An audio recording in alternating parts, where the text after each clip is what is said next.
It was in the 1960s as John McElhinney had a plan to sell us all the things we wanted from his little van. In Glenfin Street, Ballybofey in 1971, he opened his first shop and his journey had begun. It was packed up to the rafters with linen, clothes and all. The people came from all around, not just from Donegal. The service was so good a bigger shop was then complete. Only 5 years later, over in McElhinneys Street. In 79 in Main Street came the finest store in the West, selling bridal gowns and fashion and all the very best. But disaster struck in 85 when the river caused a flood and near destroyed the store that John had built with sweat and blood. He started once again, although so many things were lost, and John rebuilt the business, not counting what it cost. The store, it just got bigger, and in 1987, the shop expanded once again. It was a shopper's heaven. The store was just completed. It was all filled with new stock. Then only 2 months after opening, one night we got a shock. A group of UDA men crossed the border in the dark. They put a firebomb through the door. A fire began to spark.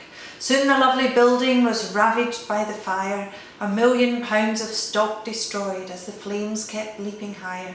The fire brigade arrived and soon the fire was out. It was a shocking mess, of that there was no doubt.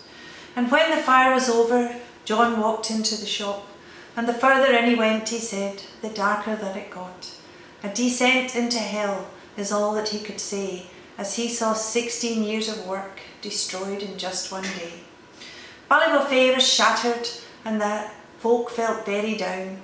So many people lost their jobs and the heart gone from the town. A blackened shell, an empty car park, not like it was before. A lifetime's work destroyed. McElhinneys was no more. But we aren't easy beaten up here in Donegal. The staff agreed to help, determined one and all. They pulled on jeans and overalls and cleaned up out the back. They discovered that not all was burned, but everything was black. And then the whisper started. There's going to be a sale, the biggest one there's ever been, bargains on every rail. The gloom was all forgotten, and as the word went round, the folk all over Ireland started saving up their pounds. Excitement had reached fever pitch. Each night the staff came back, black into their knickers and smelling like chimney stacks. They told of brilliant bargains, the best they'd ever seen. But the $1 million question was, would anything ever clean? With jealousy the county watched as the staff were first to pick the best of all the bargains. It really made us sick. They brought home blackened garments of the finest quality, and after a wash they were good as new. It was clear for all to see. This really got us going. The tales spread wide and far, and the day the sale was starting there were crowds in every bar. There was busloads up from Dublin, they were lined up in the street, a better crowd of bargain hunters you couldn't hope to meet. And when the doors were opened, there were people up and down, grabbing everything they could and rushing round and round. There were so many bargains, and never thinking twice, they grabbed clothes and tennis rackets for a fifth the normal price. The place was like a battleground. They were fighting tooth and nail, old ladies crushed and fainting. It would make a strong man pale, seeing people lose their own clothes, trying things on in the scrum. Some lost their specs and false teeth. Some even bared their bum. The casualties were laid out in a line upon the floor, and as each one recovered, they went back to buy some more.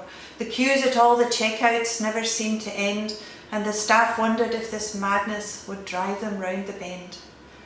In 3 days it was over. There was nothing left at all. The girls even sold their overalls up here in Donegal. The crowds left with their bargains, black but happy with their buys. The staff, they sadly closed the doors with tears in Irish eyes. But the story wasn't over. John got help from all his friends, and 9 months later McElhinneys opened once again. It sells so many lovely things. Just take a look inside. And now it is the finest store in all the country wide.